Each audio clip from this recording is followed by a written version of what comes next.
I saw the silver spaceship fly in the yellow haze of the sun. There were children crying and colors flying all around the chosen one. Alright, hello there, thrill seekers. That's a little bit of my interpretation of how Leonard Cohen might have performed Neil Young's song After the Gold Rush. Okay, I won't do Leonard Cohen anymore. He had a great voice, didn't he? Yeah. Anyway, I thought that was funny, and it came out kind of the way I wanted it to, so it made me laugh. I hope it made you laugh. And I will be part of the winter practice period at Hokyoji Zen Monastery. I will be there from February 12th through February 18th for their week sesshin, and I'll be talking about Dainin Katagiri, the guy who founded the temple, and his philosophy and what I like about it, even though I never met the guy. Along with Dokai Georgeson, who was one of Dainin Katagiri's students. And everybody is welcome to join. It's a sesshin, so it's a commitment. It's not just like going to a lecture or something. But if you feel like doing that sort of thing, this is your opportunity to do it. So I hope to see some of you there. And if you want to know more about it, I will leave a link in the description below, or you can contact the email address that you're seeing on your screen, which is hokyoji@hokyoji.org. Hokyoji is Hokyoji. Since before your sun burned hot in space and before your race was born, I have awaited a question. That is a line from City on the Edge of Forever, the often regarded as the best Star Trek episode, although I think the best Star Trek episode is Spock's Brain.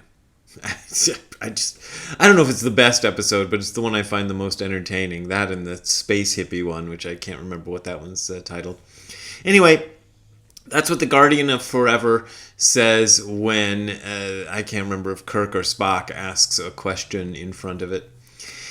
And it's what I used to say when I would get questions, if I had an audience that I thought might understand the reference, but usually they didn't. So my friend suggested I should try doing a book in which I answer questions, and he sent some questions that he thought I might answer in this book. And I thought I would tackle them, or at least one of them today, and if this is a popular thing, let me know if you think this is a good idea. And ask me some of your own questions, and maybe I'll do them. And if I get enough, then maybe I can compile the answers into a book of some kind. I'm still struggling with what to do for a follow-up book to The Other Side of Nothing. So anyway, I'm just trying out different stuff. So this first question, though, requires a disclaimer, which is this. I am not giving you medical advice. Don't take medical advice from me. In fact, don't take medical advice from the internet at all. I was going to say I'm not a doctor and blah, blah, blah. I'm not qualified and et cetera, et cetera. I don't think even if you're listening to a doctor who's fully qualified and a specialist in his field, that you should be taking medical advice from anybody on the internet. Go and see your doctor in person. I wouldn't even take medical advice from somebody I saw on Zoom, like one-to-one. I think you've got to go in person. So that's my disclaimer, because every time I approach the subject I'm about to approach today, somebody chimes in on the comments section with just this urgent, frantic, like, don't take this person's medical advice. Please don't listen to him because he's blah, blah, blah. And you save it. I mean, you can leave that comment if you want, but I've already addressed that subject. So there you go. So no point. So here's the question. It is it possible to have a kensho whilst on antidepressants? And that's, I've noticed that British people tend to use whilst instead of, whereas American people use the word while. I don't know. Anyway, that's the question. And this question is not easy to answer because there's not a straightforward yes or no answer. The first hurdle with this question is the whole idea of a kensho experience. And I talked about that on 2 videos last week, what were they called? Let me go and check. They were called Free Samples from God and Can Only Monks Get Enlightened? And my friend Shozan Jack Haubner put his response to that. So if you watch those 3 videos, which is a big commitment, I know, that may give you an indication of how difficult it is to even define what Kensho means. So literally, Kensho means seeing nature. Ken means to see, and sho means nature.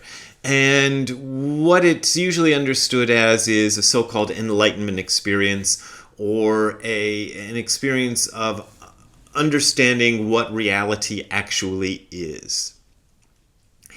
In the Rinzai tradition, they tend to use the word satori, and satori means to satoru. To satoru is to understand or comprehend or realize something. So it's just a Japanese verb, but when you change it into a noun, satori, it has a Zen meaning, and it means to realize the everything. So satori tends to be the word used more commonly in the Rinzai tradition. Kensho tends to be the word used most commonly in the Soto tradition, but they both mean pretty much the same thing.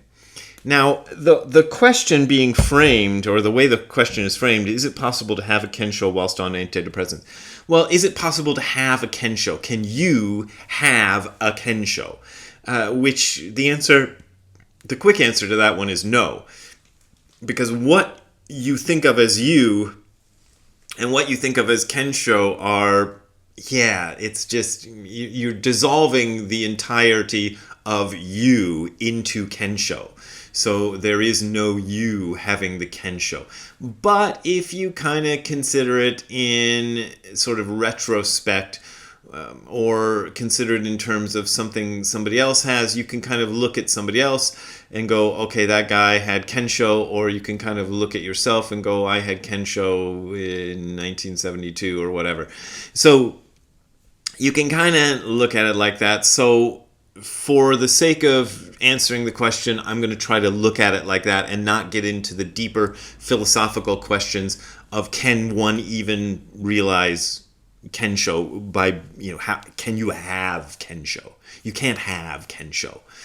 So you just, Anyway, so that being said, the question becomes, is this experience possible? If we designate it as an experience and blah, blah, blah, we'll like I'm saying, I'm leaving a lot of things aside.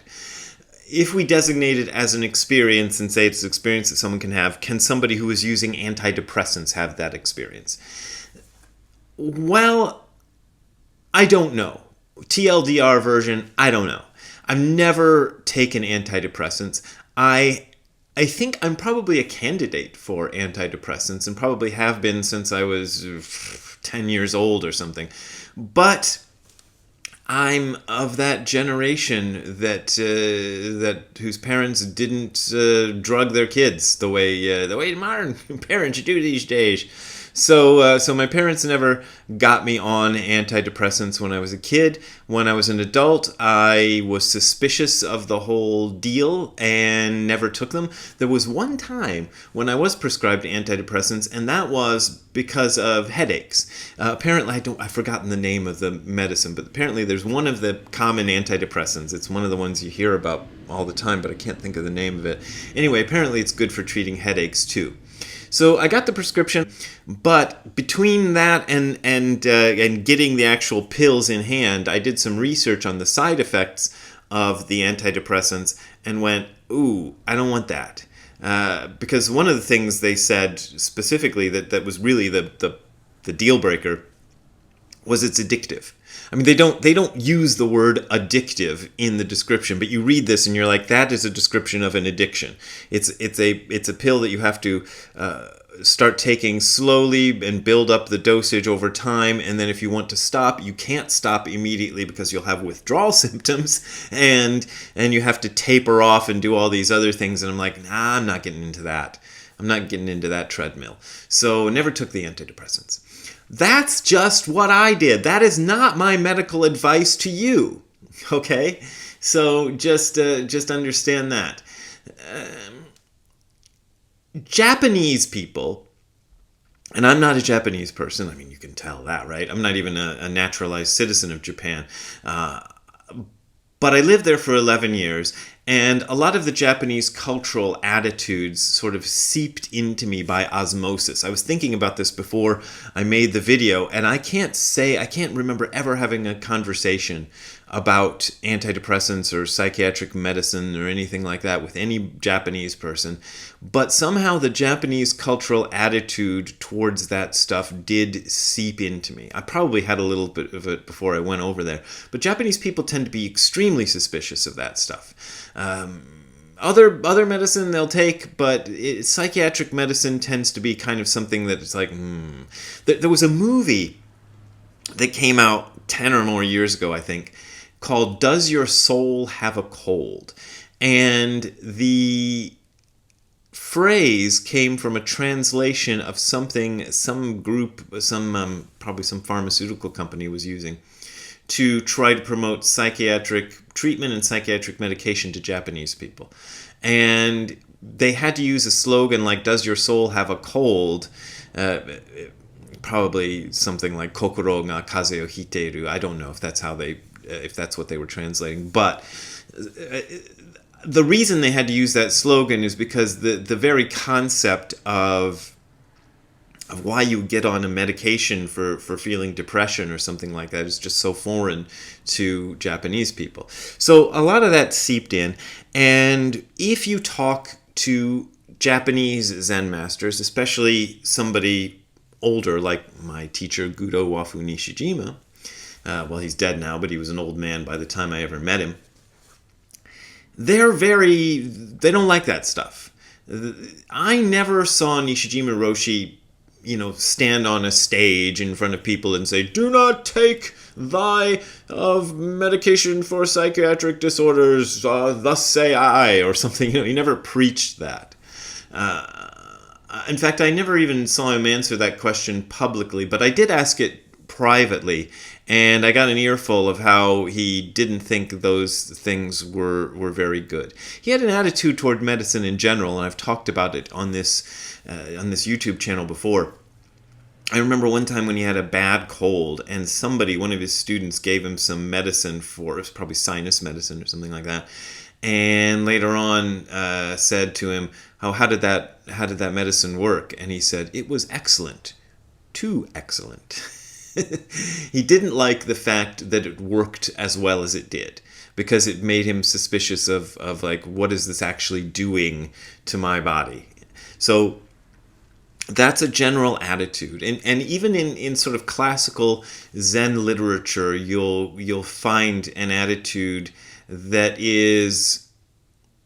See, Zen people they're not like, who's that group? The Christian Scientists, I think, are the ones who, I don't know the deal with Christian Scientists. Maybe somebody can educate me. But famously, or at least, the rumor is they won't take medicine or go see doctors. I don't think that's exactly true, but it's an extreme suspicion of medication and doctors. Zen people aren't quite like that. They'll take medicine, they'll go to doctors, they'll do the stuff, but they tend to be a little bit like suspicious of the whole deal. And see, my understanding of what medicine is for, let's just get into Brad. And remember, this is not me giving you medical advice. My attitude towards medicine is it's something you take on a temporary basis in order to get over something. Like if I have a headache, I will take ibuprofen or some other medicine, but I don't continue taking the ibuprofen after the headache is over. I don't become like I'm not taking ibuprofen every day just in case I have a headache or something like that. To me, that is... and again, this is not medical advice, but to me, that seems to be the way probably these antidepressants were intended to be used. Again, not medical advice. To get you over the hump, to get you over a situation where you just can't even deal with anything anymore, and then you take this and you can deal. but it's kind of a crutch, and you want to use the crutch as a crutch, as the way you use crutches. You use crutches until your leg heals. So, the idea is to try to get away from using the medication and not to just keep on using it as something that you just become part of your routine and so forth. Now, again, that's not medical advice. That's just my opinion on it, because I feel you should know my opinion on it before I go into whether you could have a Kensho experience while on this medication. My feeling is, again, I don't know. I don't think anything about taking an antidepressant would preclude, in an absolute terms, having a Kensho experience. I don't think it's going to prevent it. I do think it might make it less likely, because it's something that's working on your mental processes. It's not an intoxicant, but it has it's kind of a similar effect. It changes the way your brain is processing things. And Kensho experiences are not brain experiences. That's one of the things that gets people confused about them, because they imagine it's a mental experience. It's not. But the mental faculties, I think, have to be in proper order for a Kensho experience to occur. Whether an antidepressant would be enough to throw you off to where you couldn't have it, I don't think so, but I don't know. Another thing about that is, I don't think anybody in the Zen tradition would tell you not to do this. And again, this is not medical advice. I wouldn't tell you not to take your antidepressants. So take your antidepressants if you feel you need to take your antidepressants. When I was at Tassajara, I remember part of the intake thing, you had to write this, answer a bunch of questions before you were allowed to stay there. And one of them was, are you on any sort of psychiatric medication? And if so, what is it? So you had to tell them you were on it, if you were on it, and you had to tell them what it is. That didn't bar you from participating. They just wanted to know who they were dealing with at that place, because it's an enclosed space and it's difficult to get in and out of Tassajara. It takes you like an hour to ride these incredibly rough roads down a mountain, up a mountain first and then down a mountain, to get into Tassajara. And they wanted to be able to deal with any sort of emergencies on site if they had to. So that's why they wanted to know. But they wouldn't tell you to stop taking it. And I wouldn't tell you to stop taking it. And I don't think any competent Zen teacher would tell you to stop taking it. That's your decision, and you got to figure that out for yourself if you need that stuff or not. I don't think even you'd get people discouraging you. Like I said, as much as Nishijima Roshi was personally suspicious of those medications, I never saw him tell somebody to get off them or to not to take them. So he was just kind of looking at it for himself. And that's what I do. I look at it for myself. So I only know the decisions I've made. I don't know what decisions are good for other people. So I guess the answer is probably, or maybe, that you could have so if you say, can you have a Kensho experience whilst on antidepressants? Probably, because as I say, it's not a mental experience, but having your mind be your brain functioning being altered by a drug might make it a bit more difficult to notice when an experience like that has happened, but it might not. I don't know, maybe. It's probably, it probably goes down to dosage too and things like that, but geez, now I'm getting into deep mud, so I'm not going to even go there. Yeah, so that's the answer. And was this a good idea? Was this a good idea to try to answer these questions? Let me know in the comments. Let me know if you have questions. Let me know if you think it's a good idea to keep answering these kind of questions, and I will do my best to answer them. And if you have a question that you don't want to put out in public, you can send it to me directly at bw@hardcorezen.info. That's bw@hardcorezen.info. That's my email address, so you can send that to me. And there you go. All right. Here's my here's the other thing I got to put on the teropu. That's the Japanese word for these things that go on screen. This is the address where you can send me a donation. hardcorezen.info/donate. That is hardcorezen.info/donate. Your donations are how I make my living, and I appreciate your support, but as always, you don't got to support me if you don't want to support me. We will see you next time. Have a good time all the time. Bye. Hey, Ziggy, did I scare you? When I was setting up to do his little cameo, I halfway dropped the laptop and I think I scared him, so he's a little startled. Ziggy, are you enjoying your sunbeam? You want to go outside in the sunbeam? Yeah, we can do that after I finish putting up this video. Okay, Ziggy, say bye to the folks. Say bye to the folks.